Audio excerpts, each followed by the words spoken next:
அறிவே மனம். உங்கள் உளவியல் சகோதரி எம்எஸ்கே பிரியா. நீங்கள் கவலைப்பட்டுக்கிட்டே இருக்கிறீங்களா? சோகமாக இருக்கிறீங்களா? ஒரு எனர்ஜியே இல்லாமல் எப்போ பாரும் உடல் சோர்வாக படுத்துக்கணுன்னே தோணுதா? இதுதான் கவலையோட அறிகுறி. அப்போ நீங்கள் கவலைப்படுறதுனால உங்களோட பிரச்சனை தீருதானா? தீராது. கவலை உங்களோட அமைதி கெடுத்துரும், நிம்மதி கெடுத்துரும், உங்களோட சக்தி, ஆற்றல் அனைத்தையுமே உறிஞ்சி எடுத்துரும்.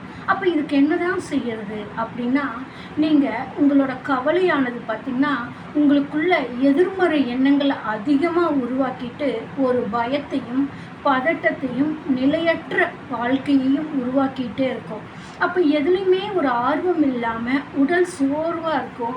எப்பவுமே படுத்துக்கணும்னு தோணும். யாரோடையும் பேச பிடிக்காது. இந்த மாதிரி கவலைங்கிற ஒரு தொற்று உங்களுக்குள்ளே வந்துருச்சுன்னா இந்த மாதிரி உங்கள் எண்ணம், சிந்தனை, செயல் அத்தனையுமே உங்களோட ஆற்றலையும் மாற்றிடுது. அப்போ இதுக்கெல்லாம் என்னதான் தீர்வு? இந்த கவலையை எப்படி மறக்கிறது?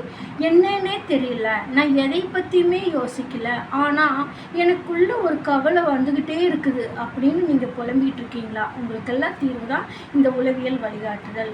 அப்போது கவலை எங்கேருந்து வந்துச்சுன்னா, ஒன்று நீங்கள் சேகரித்து வச்ச சேமிப்புகள் நீங்கள் நினைத்தது போல் நடக்கலைன்னா உங்களுக்கு கவலை வரும். அந்த நீங்கள் நினச்சது போல் நடந்துருச்சு, ஆனால் உங்களுக்கு இப்போ சப்போர்ட் இல்லைன்னா உங்களுக்கு கவலை வரும். அப்போ கவலை எங்கேருந்து வரும், எப்படி வரும் அப்படின்னு தெரியாது. ஆனால் தானாக வந்துடும். உங்களுக்கு நான் வர வேண்டிய நேரத்தில் உங்களுக்கு உங்களுடைய நிம்மதியை கெடுத்துட்டு, தூக்கத்தை கெடுத்துட்டு, சாப்பிட முடியாமல், மற்றவங்களோட ஃப்ரீயாக பேச முடியாமல், ஒரு ஆர்டிஃபிஷியலாக ஒரு செயற்கை முறையில் சிரிக்க வேண்டிய சூழலுக்கு கூட தள்ளி விட்டுருது.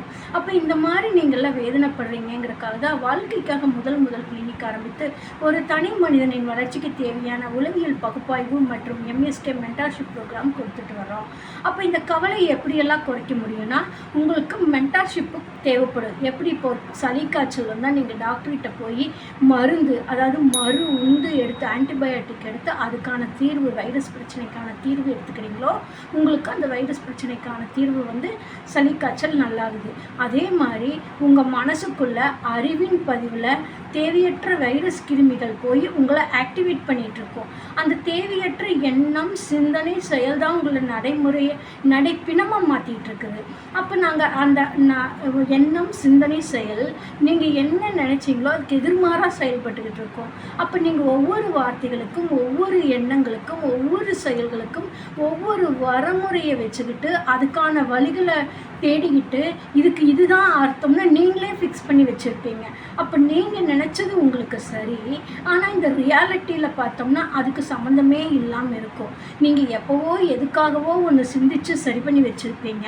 அது எல்லா சூழலுக்கும் பொருந்தாதல்லவா? அதே மாதிரி தான் நீங்கள் ஒரு இடத்துல சிந்திச்சு சரின்னு வச்சது, அது போன்ற செயல்களுக்கெல்லாம் இது கரெக்டுன்னு நீங்கள் ஃபிக்ஸ் பண்ணி வச்சுருப்பீங்க.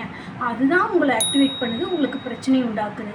அப்போ இடம் பொருளுக்கு தகுந்த மாதிரி உங்களைய நீங்கள் மாற்றிக்கிறப்ப அந்த சூழல் உங்களுக்கு வளர்ச்சியை கொடுக்கும். அது எப்படி இடம் பொருளுக்கு தகுந்த மாதிரி உங்களை நீங்கள் மாற்றிக்க முடியும்? அதுதான் உங்களோட பிரச்சனை. இதை கண்டறிந்து மாற்றியமைக்கிறதுக்கு தான் உளவியல் வழிகாட்டுதல் உங்களுக்கு சிகிச்சை மூலியமாக பல வழிகாட்டுதலை கொடுத்துட்டு வர்றோம். அப்போ இது வழிகாட்டுதல் எடுத்தால் தான் சரியாகுமா?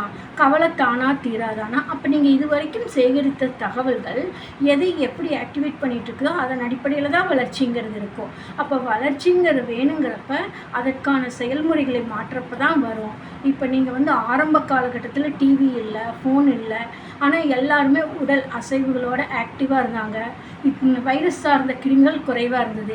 இப்போ உடல் அசைவுகள் அது குறைஞ்சிக்கிட்டே வர்றப்போ வைரஸ் கிருமிகள்னால அட்டாக் ஆகிறது, உடல் பாதிப்புனால் வரக்கூடிய பிரச்சனைகள் அதிகமாகிட்டே வருது. எப்படி கால சூழலுக்கு தகுந்த மாதிரி ஒவ்வொரு பிரச்சனைகளும் ஏடாகுதோ அதே மாதிரி உங்கள் மனசில் ஆரம்ப காலகட்டத்தில் உங்களுக்கு ஏற்பட்ட பாதிப்பு இன்றைக்கு நீங்கள் ஃபிக்ஸ் பண்ணி வச்சுக்கீங்க. நாளைக்கு எப்படி நடந்துருமோ அப்படின்னு சொல்லி நீங்கள் ஃபிக்ஸ் பண்ணிப்பீங்க.